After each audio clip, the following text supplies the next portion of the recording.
Welcome to Stories Around the Fire. And let us continue with our reading of the book 1984 by George Orwell. Chapter 2. As he put his hand to the doorknob, Winston saw that he had left the diary open on the table. Down with Big Brother was written all over it, in letters almost big enough to be legible across the room. It was an inconceivably stupid thing to have done. But he realized, even in his panic, he had not wanted to smudge the creamy paper by shutting the book while the ink was wet. He drew in his breath and opened the door. Instantly, a warm wave of relief flowed through him. A colorless, crushed-looking woman with wispy hair and a lined face was standing outside. "Oh, comrade," she began in a dreary, whining sort of voice. "I thought I heard you come in. Do you think you could come across and have a look at our kitchen sink? It's got blocked up and..." It was Mrs. Parsons, the wife of a neighbor on the same floor. Mrs. was a word somewhat discountenanced by the party. You were supposed to call everyone comrade, but with some women, one used it instinctively. She was a woman of about 30, but looking much older. One had the impression that there was dust in the creases of her face. Winston followed her down the passage. These amateur repair jobs were an almost daily irritation. Victory mansions were old flats, built in 1930 or thereabouts, and were falling to pieces. The plaster flaked constantly from ceilings and walls. The pipes burst in every hard frost. The roof leaked whenever there was snow. The heating system was usually running at half steam when it was not closed down altogether from motives of economy. Repairs, except what you could do for yourself, had to be sanctioned by remote committees which were liable to hold up even the mending of a window pane for 2 years. "Of course it's only because Tom isn't home," said Mrs. Parsons vaguely. The Parsons flat was bigger than Winston's, and dingy in a different way. Everything had a battered, trampled-on look, as though the place had just been visited by some large, violent animal. Games in Pendamenta, hockey sticks, boxing gloves, a burst football, a pair of sweaty shorts turned inside out, lay all over the floor. And on the table there was a litter of dirty dishes and dog-eared exercise books. On the walls were scarlet banners of the Youth League and Spies, and a full-sized poster of Big Brother. There was the usual boiled cabbage smell, common to the whole building, but it was shot through by a sharper reek of sweat, which, one knew this at the first sniff, though it was hard to say how, was the sweat of some person not present at the moment. In another room, someone with a comb and a piece of toilet paper was trying to keep tune with the military music which was still issuing from the telescreen. "It's the children," said Mrs. Parsons, casting a half-apprehensive glance at the door. "They haven't been out today, and of course..." She had a habit of breaking off her sentences in the middle. The kitchen sink was full nearly to the brim with filthy greenish water, which smelt worse than ever of cabbage. Winston knelt down and examined the angle joint of the pipe. He hated using his hands, and he hated bending down, which was always liable to start him coughing. Mrs. Parsons looked on helplessly. "Of course, if Tom was home, he'd put it right in a moment," she said. "He loves anything like that. He's ever so good with his hands, Tom is." Parsons was Winston's fellow employee at the Ministry of Truth. He was a fattish but active man of paralyzing stupidity, a mass of imbecile enthusiasms, one of those completely unquestioning, devoted drudges on whom, more even than on the thought police, the stability of the party depended. At 35, he had just been unwillingly evicted from the Youth League, and before graduating into the Youth League, he had managed to stay on in the Spies for a year beyond the statutory age. At the ministry, he was employed in some subordinate post for which intelligence was not required. But on the other hand, he was a leading figure on the sports committee, and all the other committees engaged in organizing community hikes, spontaneous demonstrations, savings campaigns, and voluntary activities generally. He would inform you with quiet pride between whiffs of his pipe, that he had put in an appearance at a community center every evening for the past 4 years. An overpowering smell of sweat, a sort of unconscious testimony to the strenuousness of his life, followed him about wherever he went, and even remained behind him after he had gone. "Have you got a spanner?" said Winston, fiddling with the nut on the angle joint. "A spanner?" said Mrs. Parsons, immediately becoming invertebrate. "I don't know. I'm sure perhaps the children—" There was a trampling of boots and another blast on the comb as the children charged into the living room. Mrs. Parsons brought the spanner. Winston let out the water and disgustedly removed the clot of human hair that had blocked up the pipe. He cleaned his fingers as best he could in the cold water from the tap and went back into the other room. "Up with your hands!" yelled a savage voice. A handsome, tough-looking boy of 9 had popped up from behind the table and was menacing him with a toy automatic pistol, while his small sister, about 2 years younger, made the same gesture with a fragment of wood. Both of them were dressed in the blue shorts, gray shirts, and red neckerchiefs, which were the uniform of the spies. Winston raised his hands above his head, but with an uneasy feeling, so vicious was the boy's demeanor, that it was not altogether a game. "You're a traitor," yelled the boy. "You're a taut criminal. You're a Eurasian spy. I'll shoot you. I'll vaporize you. I'll send you to the salt mines." Suddenly, they were both leaping around him, shouting "traitor" and "taut criminal," the little girl imitating her brother in every movement. It was somehow slightly frightening, like the gambolling of tiger cubs, which will soon grow up into man-eaters. There was a sort of calculating ferocity in the boy's eye, a quite evident desire to eat or kick Winston, and a consciousness of being very nearly big enough to do so. It was a good job it was not a real pistol he was holding, Winston thought. Mrs. Parsons' eyes flitted nervously from Winston to the children, and back again. In the better light of the living room, he noticed with interest that there actually was dust in the creases of her face. "They do get noisy," she said. "They're disappointed because they couldn't go to see the hanging. That's what it is. I'm too busy to take them, and Tom won't be back from work in time." "Why can't we go and see the hanging?" roared the boy in his huge voice. "Want to see the hanging, want to see the hanging," chanted the little girl, still capering around. Some Eurasian prisoners, guilty of war crimes, were to be hanged in the park that evening, Winston remembered. This happened about once a month, and was a popular spectacle. Children always clamored to be taken to see it. He took his leave of Mrs. Parson and made for the door. But he had not gone 6 steps down the passage when something hit the back of his neck, an agonizingly painful blow. It was as though a red-hot wire had been jabbed into him. He spun round just in time to see Mrs. Parsons dragging her son back into the doorway while the boy pocketed a catapult. "Goldstein!" bellowed the boy as the door closed on him. But what most struck Winston was the look of helpless fright on the woman's grayish face. Back in the flat, he stepped quickly past the telescreen and sat down at the table again, still rubbing his neck. The music from the telescreen had stopped. Instead, a clipped military voice was reading out, with a sort of brutal relish, a description of the armaments of the new floating fortress which had just been anchored between Iceland and the Faroe Islands. With those children, he thought, that wretched woman must lead a life of terror. Another year, 2 years, and they would be watching her night and day for symptoms of unorthodoxy. Nearly all children nowadays were horrible.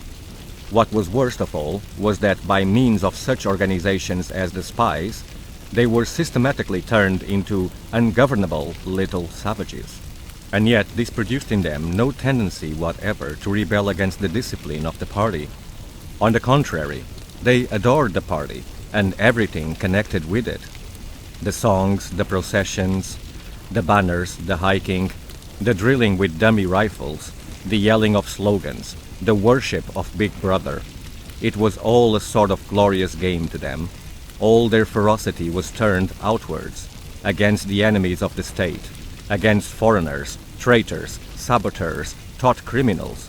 It was almost normal for people over 30 to be frightened of their own children.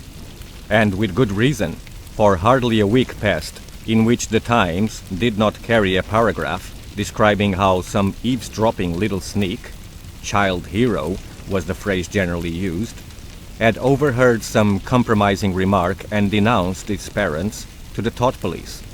The sting of the catapult bullet had worn off. He picked up his pen half-heartedly, wondering whether he could find something more to write in the diary. Suddenly, he began thinking of O'Brien again. Years ago, how long was it? 7 years it must be. He had dreamed that he was walking through a pitch-dark room, and someone sitting to one side of him had said, as he passed, "We shall meet in the place where there is no darkness." It was said very quietly, almost casually, a statement, not a command. He had walked on without pausing. What was curious was that, at the time, in the dream, the words had not made much impression on him. It was only later and by degrees that they had seemed to take on significance. He could not now remember whether it was before or after having the dream that he had seen O'Brien for the first time, nor could he remember when he had first identified the voice as O'Brien's. But at any rate, the identification existed. It was O'Brien who had spoken to him out of the dark. Winston had never been able to feel sure. Even after this morning's flash of the eyes, it was still impossible to be sure whether O'Brien was a friend or an enemy, nor did it even seem to matter greatly. There was a link of understanding between them, more important than affection or partisanship. "We shall meet in the place where there is no darkness," he had said. Winston did not know what it meant, only that in some way or another it would come true. The voice from the telescreen paused. A trumpet call, clear and beautiful, floated into the stagnant air. The voice continued raspingly. "Attention, your attention please. A news flash has this moment arrived from the Malabar front. Our forces in South India have won a glorious victory. I am authorized to say that the action we are now reporting may well bring the war within measurable distance of its end. Here is the news flash." Bad news coming, thought Winston. And sure enough, following on a gory description of the annihilation of a Eurasian army with stupendous figures of killed and prisoners, came the announcement that, as from next week, the chocolate ration would be reduced from 30 grams to 20. Winston belched again. The gin was wearing off, leaving a deflated feeling. The telescreen, perhaps to celebrate the victory, perhaps to drown the memory of the lost chocolate, crashed into "Oceania, this for thee." You were supposed to stand to attention. However, in his present position he was invisible. "Oceania, this for thee," gave way to lighter music. Winston walked over to the window, keeping his back to the telescreen. The day was still cold and clear. Somewhere far away, a rocket bomb exploded with a dull, reverberating roar. About 20 or 30 of them a week were falling on London at present. Down in the street, the wind flapped the torn poster to and fro, and the word "Inksock" fitfully appeared and vanished. Inksock, the sacred principles of Inksock, newspeak, doublethink, the mutability of the past. He felt as though he were wandering in the forests of the sea bottom, lost in a monstrous world where he himself was a monster. He was alone. The past was dead. The future was unimaginable. What certainty had he that a single human creature now living was on his side? And what way of knowing that the dominion of the party would not endure forever? Like an answer, the 3 slogans on the white face of the Ministry of Truth came back to him. War is peace. Freedom is slavery. Ignorance is strength. He took a 25-cent piece out of his pocket. There too, in tiny, clear lettering, the same slogans were inscribed, and on the other face of the coin, the head of Big Brother. Even from the coin, the eyes pursued you. On coins, on stamps, on the covers of books, on banners, on posters, and on the wrappings of a cigarette packet, everywhere, always the eyes watching you, and the voice enveloping you. Asleep or awake, working or eating, indoors or out of doors, in the bath or in bed, no escape. Nothing was your own except the few cubic centimeters inside your skull. The sun had shifted round, and the myriad windows of the Ministry of Truth, with the light no longer shining on them, looked grim as the loopholes of a fortress. His heart quailed before the enormous pyramidal shape. It was too strong. It could not be stormed. 1,000 rocket bombs would not batter it down. He wondered again for whom he was writing the diary. For the future? For the past? For an age that might be imaginary. And in front of him there lay not death, but annihilation.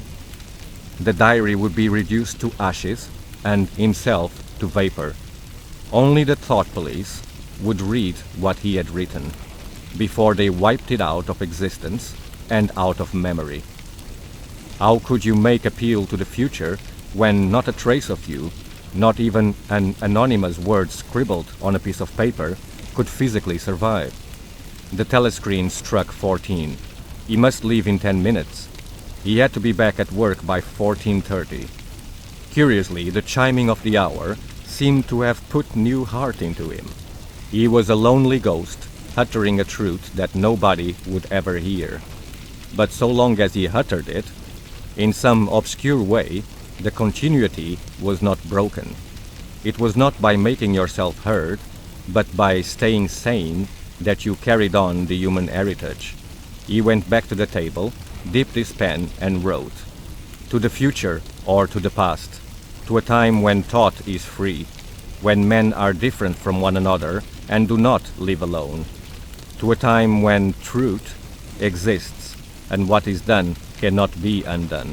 From the age of uniformity, from the age of solitude, from the age of Big Brother, from the age of doublethink, greetings. He was already dead, he reflected. It seemed to him that it was only now, when he had begun to be able to formulate his thoughts, that he had taken the decisive step. The consequences of every act are included in the act itself. He wrote, Thought crime does not entail death. Thought crime is death. Now he had recognized himself as a dead man, it became important to stay alive as long as possible. 2 fingers of his right hand were ink-stained. It was exactly the kind of detail that might betray you.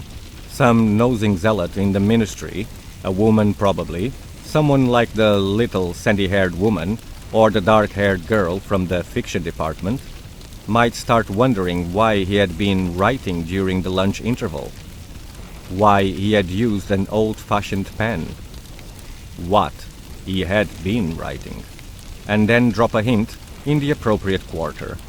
He went to the bathroom and carefully scrubbed the ink away with a gritty dark brown soap which rasped your skin like sandpaper and was therefore well adapted for this purpose. He put the diary away in the drawer. It was quite useless to think of hiding it, but he could at least make sure whether or not its existence had been discovered. A hair laid across the page ends was too obvious. With the tip of his finger, he picked up an identifiable grain of whitish dust and deposited it on the corner of the cover, where it was bound to be shaken off if the book was moved. End of chapter 2. Check the playlist on our channel for the following chapters. Like a good story that keeps coming back, I hope you come back for more stories around the fire.